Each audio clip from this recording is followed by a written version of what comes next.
Hello, Blythe, Evie, Joe, Jack, Callum, Cadence, Lucy, Orion, and anyone else who's listening. Welcome to Story Time. Today's story is Bunheads, written by Misty Copeland, illustrated by Sator Fiadzigby. Bunheads by Misty Copeland, illustrated by Sator Fiadzigby. And Misty Copeland, who is a world-famous ballerina who wrote this story, she dedicates it to "This is for those who love to dance, who dance because it gives you a voice, power, beauty, hope, and joy. You are all beautiful, and I celebrate everything that makes you unique. To all of my little bunheads, dance your dance and live your dreams."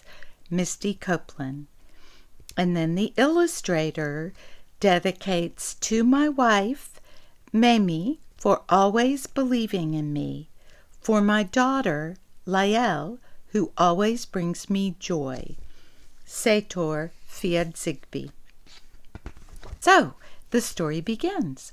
When Miss Bradley announced they'd be performing the ballet Coppelia for the recital, everyone in Misty's class shouted excitedly and gathered around to hear their teacher tell the story of Coppelia. Misty didn't know what Coppelia meant, and she was too shy to ask, especially since it was her first ballet class ever. So, Misty took a spot on the floor, and before she knew it, she was completely entranced as Miss Bradley told the tale. Once upon a time, an odd old toy maker made a beautiful life-size doll named Coppelia to cure his lonely heart. The doll was so pretty and looked so real that a boy named Franz fell in love with Coppelia at first sight, even though he'd already told Swanhilda he would marry her. Swanhilda was furious when she caught Franz blowing kisses to Coppelia, but Franz ignored her anger. Later, Franz sneaked into the toy maker's house to see Coppelia, but the toy maker caught him. When the toy maker realized that Franz was in love with his doll, he had an awful idea.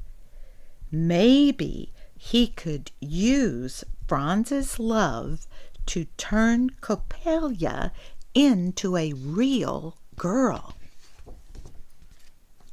Lucky for Franz, Swanhilda had also sneaked into the toy maker's house out of curiosity, and she was still hidden inside. She overheard the toy maker's evil plan and decided to dress like Coppelia to confuse the old man. Once the toy maker believed that his doll had finally come to life, Franz escaped. After that, Franz realized what a fool he'd been, and he married Swanhilda. The two lived happily ever after. Misty loved how Swanhilda never lost sight of her goal or her real love. She knew she wanted to be Swanhilda. "In just a few days, we will decide what roles you will dance in the performance," Miss Bradley said. "Now, let's practice." First, there was a développé tout tendu front with one leg lifted forward, the pointed foot gently touching the floor. Next was the rond de jambe tout tendu front with the leg stretched straight out to the front, making big circles round and round in the air with the toes. Then it got a bit harder with the pas de bourrée, moving from side to side as one foot crossed over the other. They had such fun with the Centenu as the young dancers twirled and spun in unison. Finally, the lesson ended with simultaneous pas de bourrée again and again. Misty picked up the steps easily, following only a half second behind the rest of the class. Have you ever danced Coppelia? Miss Bradley asked. Misty shook her head nervously, replying, I've never taken ballet before. Well, you're very good, Miss Bradley said. Come, she called to Misty and Kat, a younger girl who was full of energy. You two, up front. Misty could feel her heart pounding. Miss Bradley asked Kat to show Misty the dance of Coppelia. Coppelia sits in a chair on the balcony of the toy maker's house throughout the first act of the ballet. Kat held her hands in first position, then lifted her arms and turned her head like a robot up and down and side to side. She performed the moves beautifully. When it was Misty's turn, she imitated Kat from memory. You are both very gifted, Miss Bradley said. As soon as Misty got home, everything about the new class and the Coppelia fairy tale tumbled out of her. I'm proud of you, Mommy said. Misty was so excited she could hardly sleep. She lay in bed thinking about the doll coming to life. Misty said her name aloud. Coppelia. It felt magical and full of mystery. The next day, Misty arrived early. Kat was there too, dancing the steps of Swanilda.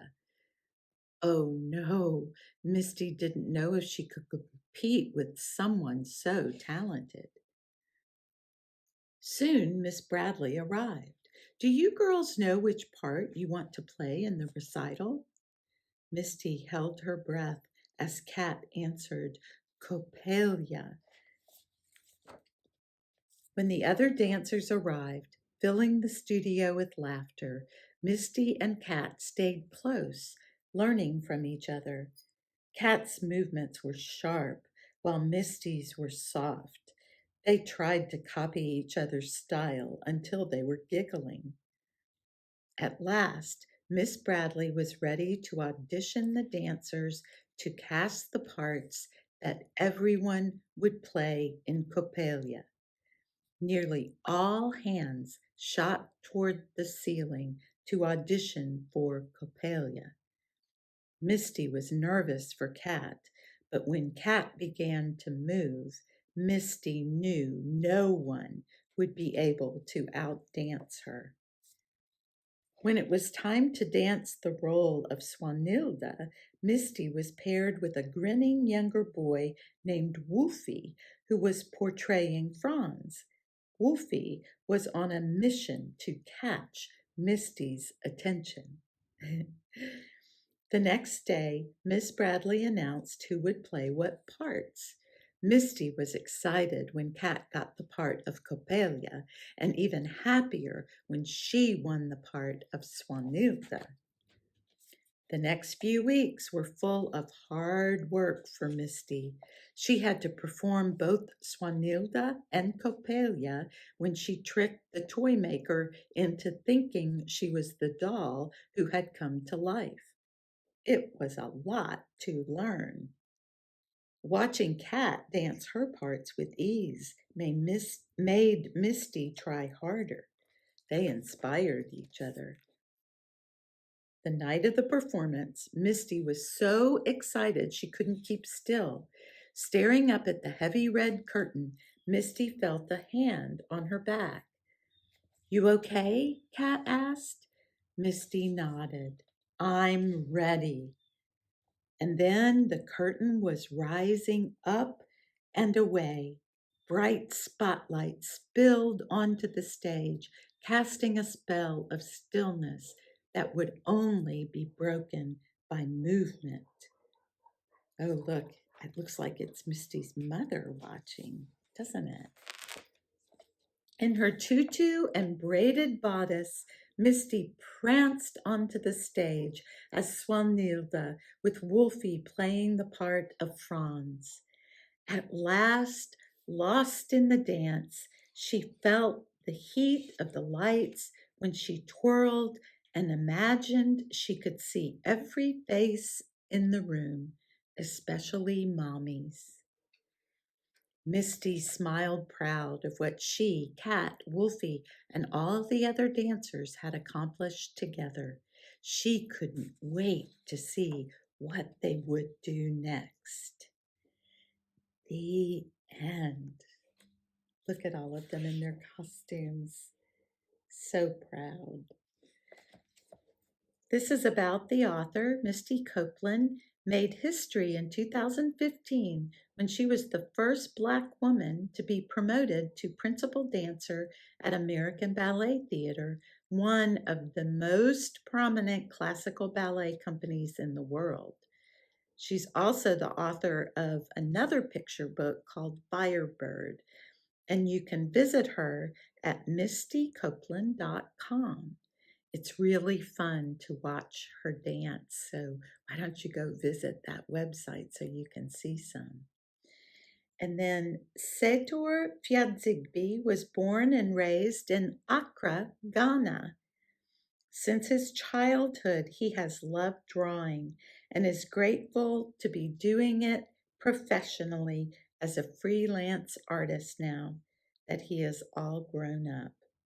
He loves stories, hearing, watching, reading, and creating them.